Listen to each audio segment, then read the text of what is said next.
Hi everyone, this is Joanne and welcome back to my YouTube channel. And for today, I'm gonna share you some of the advantages po kapag nakapasa kayo ng Japanese Language Proficiency Test Level 2 at Level 1. Pero mainly Level 2 po kasi ito lang yung mabibigyan ko ng makatotohanang experiences na so far ay eto na. Kasi, tsaka hindi pa ba ako pasa ng N1 kaya hindi ko alam kung baka mas mataas, mas marami, mas happy ang life kapag N1. So, isa po ako dun sa mga nag-take at nakapasa na ang purpose ko lang po talaga is malaman kung nag-improve na ba ang aking Japanese language skill. At mahilig po talaga ako mag-aral. So, aral, may exam, tapos may certificate. Talagang perfect combination para sa akin yun. At saka, yung may goal talaga. Kasi, although I love my job here, may mga araw talaga na parang feeling ko, hanggang dito lang ba ang kaya ko? Parang, gusto ko pang mas mag-explore. Gusto ko may mga gawin ako sa buhay, mga goal kong gustong marating. At yung pinaka-realistic na goal is makakuha ko ng certificate na may kinalaman sa language since yun naman talaga ang aking strength po. So, hindi na po ako magpapaligoy-ligoy pa. Ito po yung mga information na chinika sa akin and then I made some research. Ay, totoo pala. Number 1, sa mga nagbabalak mag-apply ng permanent visa po. So, actually natawa ko dito kasi chinika pa to sa akin ng Korean friend ko. Sabi niya, pwede ka na mag-apply for permanent visa. Sabi ko, hindi ba yun yung kailangan may kamag-anak kang Hapon or kailangan nakapang-asawa ng Hapon? Yun lang, napakaliit lang ng aking, ng idea na meron ako pagdating sa pag-apply ng permanent visa. But hindi ko po alam na meron palang tinatawag na pointing system na kapag na-reach or na-accumulate mo yung points, ay pwede siyang maging masama mo sa pag-apply for permanent visa. Isa sa mga requirements. So, unfortunately, I cannot give you further details about this thing or regarding this matter. Kasi, una, ayoko pong magbigay ng maling impormasyon.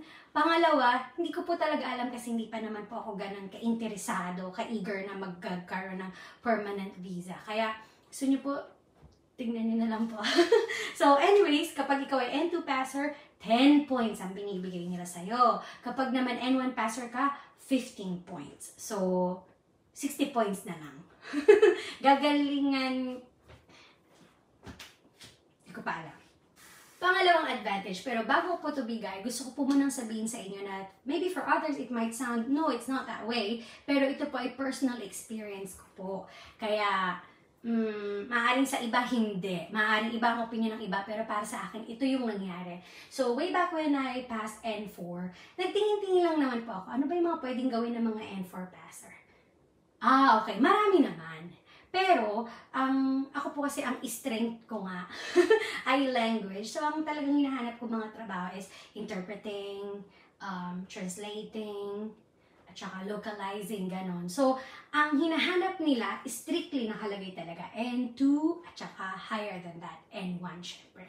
So, yon. At mas maraming opportunities ang binibigay kapag ikaw ay N2 at N1. Mas maraming companies, lalo na pag nilagay mo, N2 passer ako, ang dami na, syempre maganda rin ang pasweldo. Kaya kapag gusto nyo rin lang naman pong mag-take ng Japanese Language Proficiency Test, ay itodo nyo na siya. Hanggang N2, kung kaya nyo, hanggang N1, itodo nyo na siya. May points ka na for permanent visa, mag-apply ng permanent visa. Meron ka pang opportunity na mas magtrabaho sa mas maanong kumpanya. Yun lang po. Again, hindi naman ako masyadong interesado pa sa ngayon, kaya hindi rin pa ako makapagbigay ng information kung anong kumpanya yan, saan yan, pwede ba ako mag-apply dyan. So, hindi ko pa alam. Pangatlo, ito yung talagang pinaka naging source of happiness ko nung malaman ko na, ay, Tete Ebe. Ang pangit ko doon. Tete Ebe. So, ako po ay lisensyadong high school English teacher sa Pilipinas at ako po ay teacher din dito sa Japan. But unfortunately, hindi ko nagamit yung aking lisensya sa Pilipinas. Hanggang bukang bibig lang na ako po ay pasa ng LET. Ako po ay graduate at nakapasa ng LET. Pero they didn't ask for any document. Kaya sabi ko, ay, okay. So, hindi pala importante dito yung aking lisensya sa Pilipinas. Unlike dito sa JLPT, pwede ko siyang magamit sa Pilipinas. Hindi ko alam, I don't wanna say internationally kasi hindi ko alam.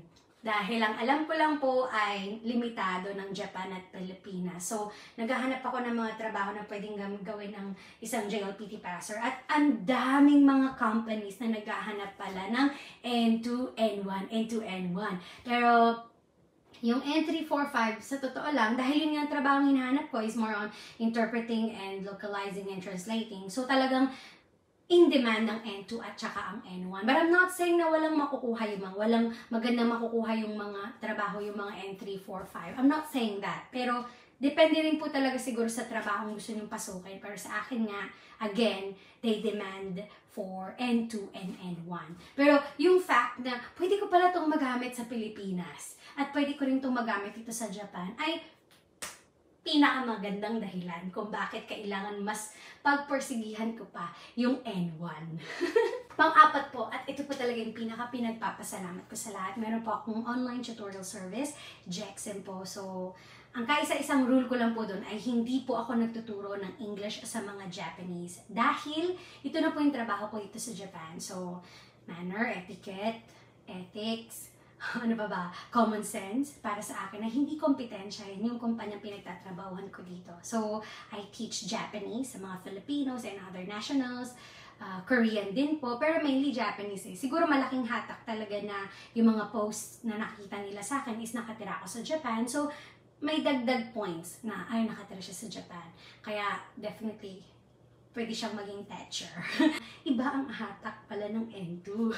Dahil sa kapangyarihan ng social media po, last week when I posted it, may mga inquiries na, Miss Joanne, pwede po ba ako mag-aral ng JLPT? Kayo po magturo sa akin. Miss Joanne, paano po ba mag-start? Ganon. So, sobra akong natutuwa dahil I think ito talaga yung passion ko po talaga yung magturo. Pero yung magturo ng lingwahe na hindi naman ako native speaker at yung tiwalang binibigay sa akin ay talaga naman po nagpapasalamat ako sa Diyos po ang kapurihan at pagpapasalamat. And yun, so in the future, sabi ko nga, baby pa ang aking online tutorial service. Pero nagpapasalamat po ako sa mga estudyante ko. Shoutout kay Liam, tsaka kay Arjo. Shoutout din sa, hindi ayaw magpabanggit ng iba, pero yung mga bago kong estudyante, hello po sa inyo lahat. This coming Saturday, meron akong bagong estudyante and she's really looking forward na mas ma-improve ang kanyang buhay dito sa Japan sa pagsisimula sa pag-take ng Japanese language proficiency test. So, sobrang thankful ako sa blessing talaga na to. And yun, kung sa mga naghahanap po ng ano ba ang certificate na pwede ko makuha sa Japan, isa po dyan ang Japanese Language Proficiency Test. And these are the advantages na pwede niyo pong makuha. Maraming salamat po. Thank you!